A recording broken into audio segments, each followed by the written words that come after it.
student. Today our practical is aim क्या हमारा practical का? Today the practical is to prepare and submit the 20 or 30 ml of piperazine citrate elixir, है ना? तो elixir अपने को ये पता होना चाहिए सिरप और elixir में डिफरेंस क्या है ना? तो सिरप में हमारी और elixir में डिफरेंस क्या है? सिरप क्या है आपकी हाई कंसंट्रेशन ऑफ शुगर है ना? और elixir में क्या होता है? High concentration of hydro alcoholic solution, है ना? सिरप का कंसंट्रेशन क्या होता है? हाई होता है और एलिजर कंसंट्रेशन क्या होती है?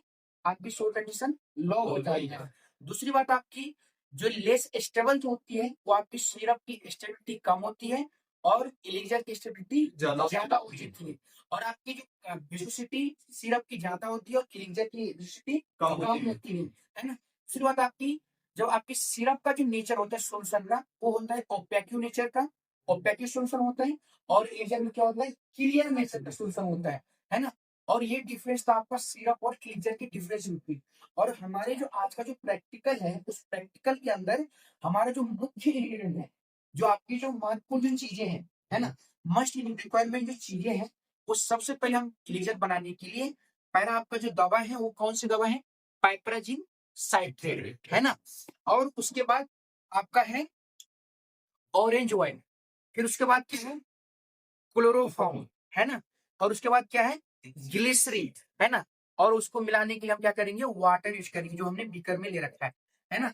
और एलिक्सर बनाने के लिए हम दो तरह के सॉल्यूशन क्या करेंगे? इसके प्रोसीजर में क्या होगा? सबसे पहले आपकी हम सबसे पहले कुछ we have take a simple normally third part of, है ना?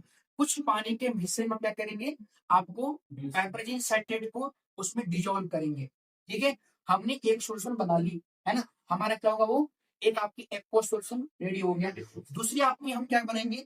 ऑरेंज ऑयल लेंगे, ग्लिसरीन लेंगे, क्लोरोफॉर्म लेंगे और उसको फिर से एडिटेशन करके सेक करके हम उसको सेपरेट कर लेंगे। फिर हम क्या करेंगे नेक्स्ट स्टेप में? जो आपकी जो वाटर वाला जो सॉल्यूशन उसको हम इसमें पोर करेंगे जो आपने तैयार किया था ऑरेंज वाइल के साथ उसमें मिक्स करके मिला लेंगे। फिर इससे क्या होगा? हमारा एलेक्सर तैयार हो जाएगा। एलेक्सर कैसे तैयार हो जाएगा? पाइपराजिन साइट्रेट नाम का, है ना? और ये पाइपराजिन साइट्रेट हम क्यों बना रहे? What are the use of the piperazine citrate? क्यों इसका क्या यूज है हमारे आपके डेली लाइफ क्या यूज है इसका यूज है ना? Piperine citrate are those type of medicine which are used for the anti-helminthic agent. Anti-helminthic agent means which are used to cure the worm infection. Worm may be different types. Pinworm, hookworm, tapeworm. और worm होने के कई सारे reason हो सकते हैं। Reason क्या क्या? What are the causes to be worm in our stomach, है ना? अनकुक्ड फूड, है ना? आप फ्लेवर फूड खाते हैं, है ना? और उसके बाद आपने मीट एक खाते हैं उसको हमने प्रॉपर बॉयल नहीं किया, है ना? इस तरह आपके रीजन। तो ये हमारे मेडिसिन कैसे काम करता है? It simply work by paralyse the worm. जो आपको पैरासाइट है, पैरासाइट क्या होता है? जो आपकी लिविंग सेल में डिपेंडेंट होता है ताकि उसके खाना लिविंग सेल से देता है, इसको हम कहते हैं होस्ट सेल, है ना?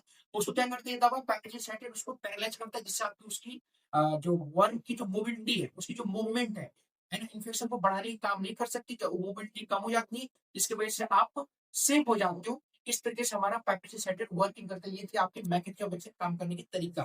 Thank you.